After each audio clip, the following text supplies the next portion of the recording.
contacts between the military, they actually create, like it does in business, like it does in culture. So the more you contact, the more you deal with, the more you work together, then the relationship grows. And certainly I would say today on the security and defense side, we have progressed a lot.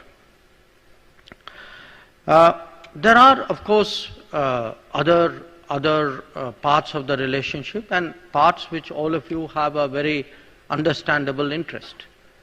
How do we grow connectivity? It's the one of the primary areas of interest for the Indian community anywhere.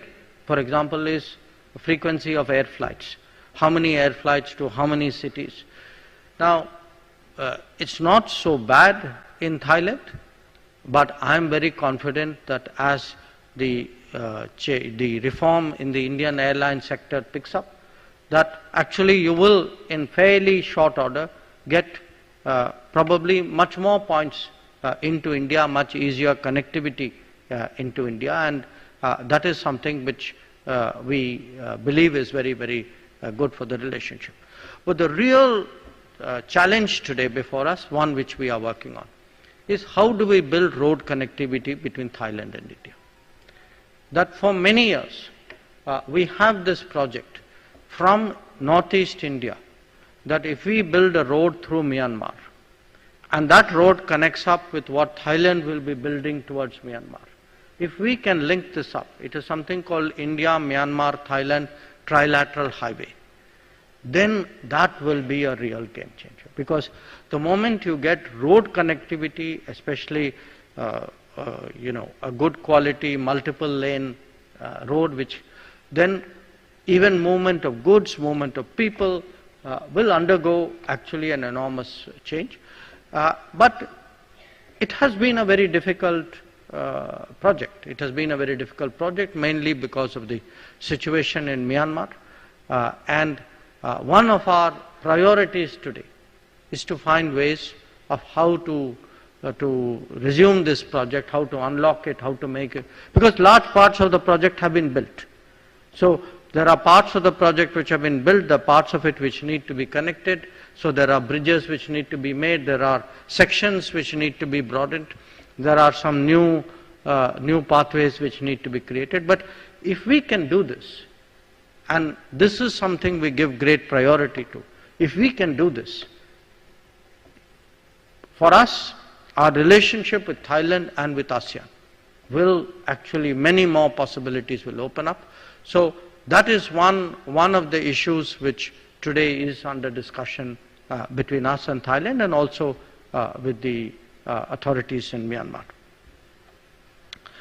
Now, I have spoken about our relationship, but any relationship, whether it's personal or whether it's between countries or between communities, every relationship, the true character of that relationship comes out when it is tested. And I want to say that when all of us passed through the COVID period, I remember still, Prime Minister Modi had created a group of ministers, we were 6 of us, who were coordinating for the COVID response of the government. And so it was the initial phase, then Delta came, how do we create the infrastructure. But I particularly remember when the Delta wave came and we went through an oxygen crisis. I remember the contribution which the Indian community in Thailand made to us. And the oxygen concentrators and because that was really a very difficult time, very desperate time for us, because we were stretched. We had set up an infrastructure, but even such a massive infrastructure actually came under pressure. So whether it was a large, especially the oxygen issue was something which was very, very stressful. And at that time, all the support that the Indian community gave from Thailand, it really stands out in my memory. and I would like to once again thank you all for it. But equally, because as I said, during the COVID period, there were many countries who thought only about themselves. There were some countries who thought about everybody. And I would say, it is in a way natural. Those who thought about others, others also thought about them. So just like we gained in many ways by the support and understanding of other countries in the world.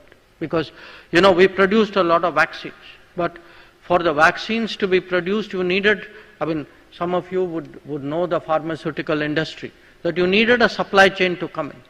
So other countries cooperated for that supply chain to work. So similarly, when the vaccines were made, we were among the countries who really stepped forward in terms of giving the vaccines to many of our partner countries. And I am proud of the fact that in the case of Thailand, we actually, as part of a larger Quad initiative, but it was India which supplied the Covovax vaccines, 200,000 doses to Thailand. And when we look around the world, it is something which for us is understandably a matter of great pride. So as I said, today I feel that our relationship is doing well. We have regular contacts at my level, at the Prime Minister's level. In fact, we had recently, at the beginning of this year, a gathering, virtual gathering of 125 countries. And this was something called Voice of the Global South. And we had the Prime Minister of Thailand participate in it. So the sum and substance of what I'm telling you is, today it's a very solid relationship, a relationship with great comfort, great goodwill, lot of cooperation. Our task is how to grow it, how to increase the trade, how to expand the investment, how to improve the connectivity, how to, for example, how to promote culture. So these two excellent examples that we saw, these are examples today of our cultural cooperation, of our cultural activities. I was very, again, glad to learn that, the teaching of Indian languages, jo aapne kaha that, there is more interest in learning Hindi. I know that some of the universities, last time I was here, I had a chance to visit one of them. So these are all very good signs. We are very happy about it, but ultimately we look to you to take it forward and grow with it. Now, having spoken about the relationship, as I said, you all have a natural interest to know what is, how things are going in India. And I want to share with you the picture in a very objective way, because, you all know the India is a country of great achievements. It's also a country which continues to face very daunting challenges. We have done a lot in 75 years, but there is so much more that we have to do, especially as Prime Minister Modi has told us, over the next 25 years. That the target today is by 2047, how do we make India into a developed country? This is the vision of what is called the Amrit Kal, the next 25 years. And that is really today the task before us. And that task is being accomplished in a variety of ways. It is being done through Make in India, so that there is more manufacturing in India. There is a huge infrastructure change today. I don't know how often you visit India, but any of you who's been there, especially I would say last 3-4 years, there is no place, no town, no city, not even a big village today where you will not see something happening. The roads are being built, metros are happening, bridges are being constructed, airports are changing, railway station is undergoing a transformation.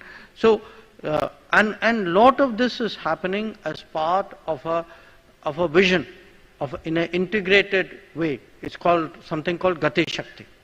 That under Gati Shakti, the idea is how do you integrate every part of the infrastructure, apply the most modern technology, so that we need an infrastructure that is truly worthy of a developed country, and we have the capability today with the benefit of technology, with all the modern conveniences that are common, with the kind of vision that we have, the ambition that we have, that by 2047 we have no doubt that we will end up there. But it is something which really I would say every decade, you are actually going to see an infrastructure revolution in India, and the first one is already well underway. The other big change in India is the digital change. Now, digital is happening everywhere in the world. We all know that. I'm sure that there's not a single person in this room who's not carrying a phone. Right?